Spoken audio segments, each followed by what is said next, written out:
Magandang araw po sa inyong lahat and welcome back to my channel. Okay, Senator Amy Marcos, best friend talaga nitong si VP Inday Sara. Paano ba naman? Hindi ba itong si Sara Duterte, lahat ng kapalpakan na nangyayari sa pamilya niya ay isinisisi kay President Bongbong Marcos? Ganun na rin po si Amy Marcos Duterte. Dahil kung mapapansin ninyo, sa halos lahat ng senatorial survey na lumalabas recently, wala na po si Amy Marcos sa top 12. Kung nandun man siya sa mga winnables, siya ay madalas nasa number 13, 14, 15, 16, 17, 18. So pababa ng pababa ang rating nitong si Amy Marcos. At alam nyo ba kung sino ang sinisisi niya kung bakit mababa ang kanyang rating?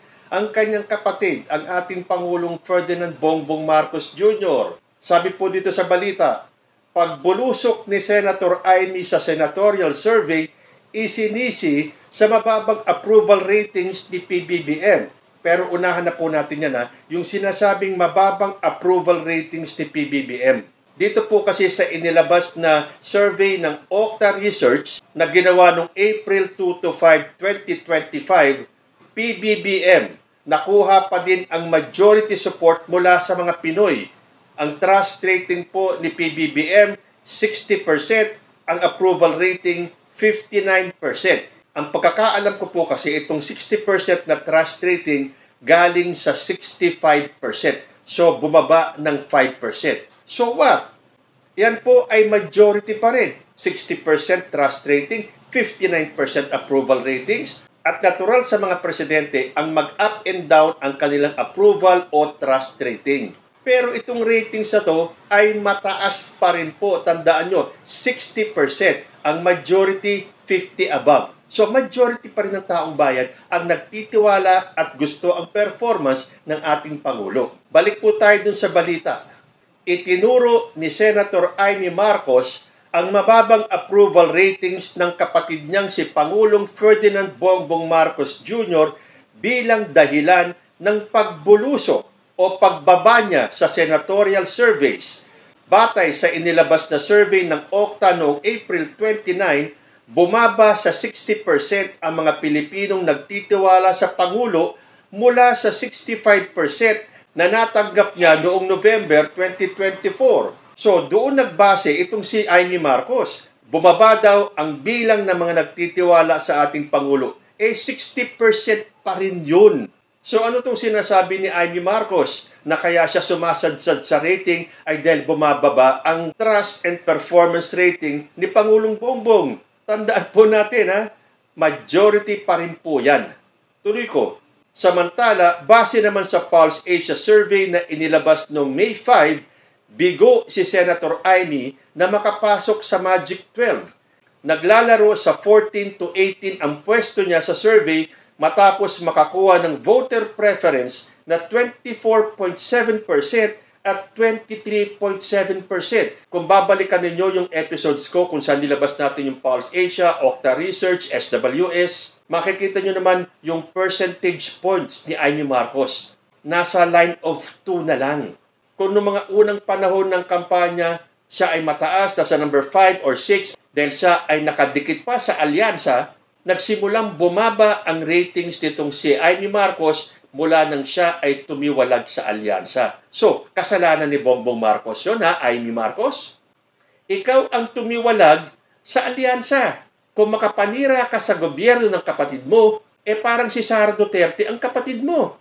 O ngayon, gumawa kayo ng campaign ad ni Sara Duterte, yung itim. Nakatulong ba sa'yo yung pag-endorso ni Sara Duterte? After nung political ad na yon, ilang survey na ang lumabas. Natulungan ka ba ni Sara Duterte na umangat sa survey? Hindi. Lalo kang bumulusok pababa. Kasalanan ni PBBM yan? Umalis ka ng alyansa. Dumikit ka sa isang papalubog na barko. Tapos kapag tuluyan ka ng nalunod, ang sisi na kay President Bongbong. Ang galing naman ni Amy Marcos. Sara Duterte ang datingan. Kaya sa panayam ni kapamilya broadcast journalist Karen Davila nitong Miyerkules, May 7, sinabi ni Senator Amy na damay umano siya sa masamang ratings ng administrasyon. Para ka na rin talagang si Sara Duterte magsalita, Amy Marcos. Pilit niyong pinipilipit ang katotohanan para umayon sa interest ninyo. Sabi pa ni Senator Amy, it is very clear that the approval ratings of the administration are very, very bad. Napakababa dahil sa apelyido ko, Marcos rin ako. Damay-damay talaga ako. Oh, tumigil ka nga, Amy Marcos. Sasabihin mong napakababa. 60%? Napakababa para sa'yo? At kung talagang damay ka sa sinasabi mong pagbaba ng rating ni Pangulong Bongbong, bakit yung mga kasamahan mo dati sa alyansa, nagpapalitan silang 10 sa top 12? Balikan ninyo yung mga surveys na inilabas ko. 8 or 9 out of 12 slots mga kandidato ng alyansa at wala doon ang pangalan ni Amy Marcos. So kung talagang damay ka sa pagbaba ng ratings na sinasabi mo ni PBBM, di dapat lahat ng alyansa damay. Wala dapat sa kanila ang nakapasok sa top 12. Porque bumaba ang ratings mo, dadamay mo na ang buong alyansa at si President Bongbong Marcos. Again, 60% majority pa rin po yan. O baka naman para kay Amy Marcos, napakababa ng 60%. Dahil daw sa apelyido niya, Marcos din daw siya, damay-damay talaga ako. Hindi ka damay, Amy Marcos. Bumagsak ka on your own doing. Kasalanan mo para ka talaga yung mga Duterte. Pag may nagawang palpak ang pamilya, ang sisi kay President Bongbong Marcos. Ganyan ka rin. But then again, 60% is 60%. And that is majority pa rin ng taong bayan. Dahil walang katotohanan yung napakababang sinasabi mong ratings. Dagdag pa niya, unfortunately, magkabila ang damay ko. Collateral damage ako kapag nasisira yung administrasyon. Tapos binabanatan din ako pag may Duterte issue. Sino ba ang may kagagawa nito? Sino ba ang namangka sa dalawang ilog? Ikaw lang naman at meron pa pala si Camille Villar. O ano na ang nangyayari sa inyo? Pababa ng pababa ang mga ratings nyo. At sigurado damay dito si Camille Villar. Nanganganib siya na hindi siya makapasok sa top 12. Magpa-endorso ba naman kayo kay Sara Duterte? Meron niyang kiss of death. Matatandaang pamamangka umano sa dalawang ilog ang isang problema sa kandidatura ni Senator Amy ayon sa suri ng isang professor at political scientist. Hindi na po kailangan ng isang professor o ng political scientist para malaman na si Amy Marcos ay namamangka sa dalawang ilog.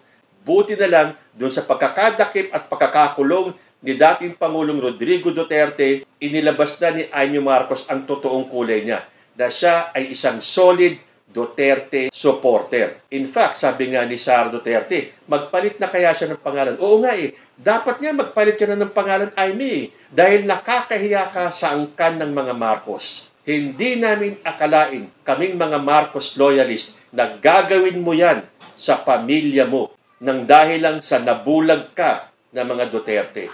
Hindi ka na nahiya matapos ng napakatagal na panahon na ipinaglaban ninyo ang pamilya ninyo, ang pangalang Marcos, ikaw pala ang sisira sa legasiya ng iyong ama.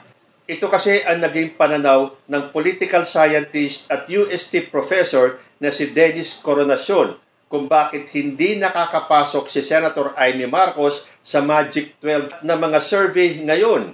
Pamamangka sa dalawang ilog ang problema sa kandidatura ni Amy Marcos. Sabi po yan ni Dennis Coronacion. Established na naman yan na hindi porke gumastos ka ng malaki, it would translate to votes. So, ibig sabihin, at nababalitaan po natin, isa si Amy Marcos na pinakamalaki ang nagastos ngayong eleksyon na ito. Apart from that, sabi ni Coronacion, I think yun pa rin yung problema ni Senator Amy Marcos. Kasi she is identified with both camps. Yung isa sa brother niya at saka sa mga Duterte. In public, she is siding with the Dutertes.